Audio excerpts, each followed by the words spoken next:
Welcome to Workshop Wisdom. Today we're going to be changing the brake fluid on my KTM. It's a couple of years since I last did it. Brake fluid absorbs water and 2 years is about the dead limit. You should change it after that time because when it's got water in it, it's less effective and it can cause problems with your braking system. Night before though, just to make sure everything's going to be nice and loose and easy to get at, I popped down to the workshop and I sprayed my favourite penetrating fluid, usually out of a can, into the screws holding the master cylinder and also round the bleed nipples where they enter the brake caliper bodies. It's just to make sure that everything's nice and easy to undo the next day and you don't get any nasty surprises. And now for the science bit. Everything in life is complicated these days it seems, and brake fluid is no different. You've got two basic types. You've got the glycol based and the silicon based. Glycol based is what most of us use and it's what we're going to be using today, and that comes in different flavours. You've got .3, .4 and .5.1. Confusingly, the silicon brake fluid is named .5. Sounds very much like .5.1, but it's completely different. Being a mineral based fluid, you cannot mix it with any of the others. You can mix .3, .4, .5.1 with each other if you absolutely have to, and I wouldn't recommend it. But .5 and .5.1, .3, .4, they don't mix at all. They separate and very unpleasant things can happen in your braking system, and that is a place where you don't want it to be happening.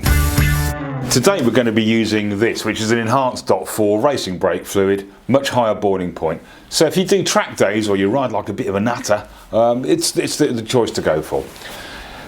If, on the other hand, you're a more sensible human being, you can use the universal brake and clutch fluid. It'll do the job absolutely adequately and is about half the price.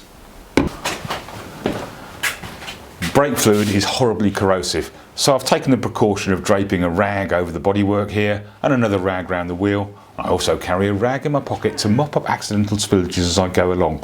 A good rule for life in general. And now let's get the master cylinder cap off. Pop the cap off. Take the diaphragm out with it, trusty rag to hand to make sure you don't make any mess anyway.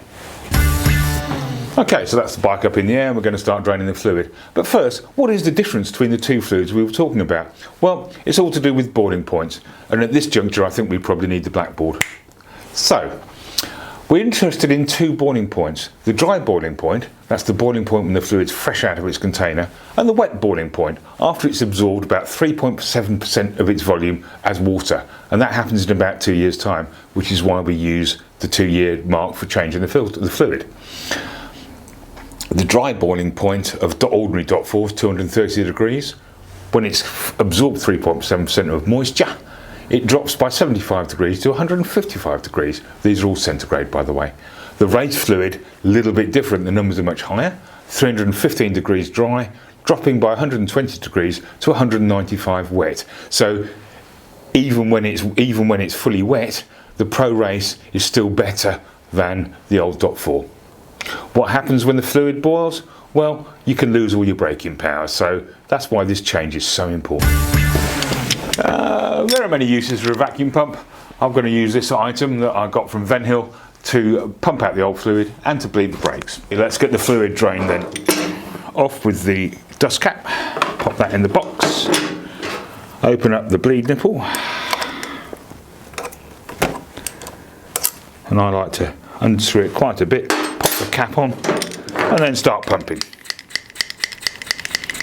And here it comes. You can hear it slurping away as it all drains out.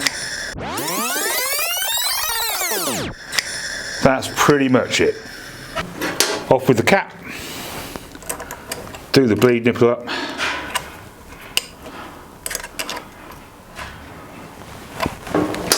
give it a wipe, get that horrible fluid out of the way, and then I'll just drain the other caliper and make sure it's all completely empty.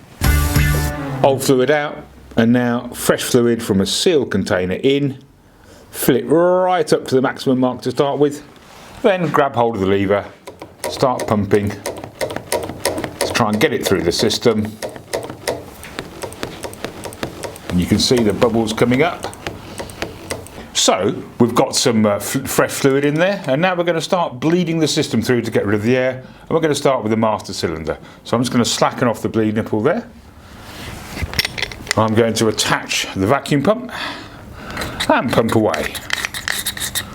And there's a bit of air coming through, and you can see the fluid's dropping now in there. I'm quite extravagant with this, so I don't mind wasting a bit of fluid when I'm doing this. I just want to get it all bled through. Tighten up the bleed nipple, and let's feel. Okay, we've bled the master cylinder and the lever pressure is already feeling pretty good, but now we're going to go and bleed from the calipers as well. Okay, finishing up now then, we're going to bleed from the calipers. So pop the bleed nipple open, put the vacuum pump over the end, pump it up, and you can see the fluid start to come over. You see a little bit of air coming through there. Keep pumping, that's good. While it's still flowing out now, tighten the bleed nipple, take the pump off, tweak that up, and we'll go and do the same round the other side. Okay, so that's that done. It's time to put things back together, clean up and finish off.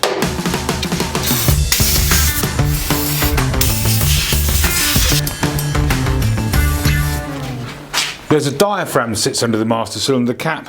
I've given them both a good clean. The idea of the diaphragm is to take up any space left when the fluid starts to drop. And it needs to be tucked right down like that.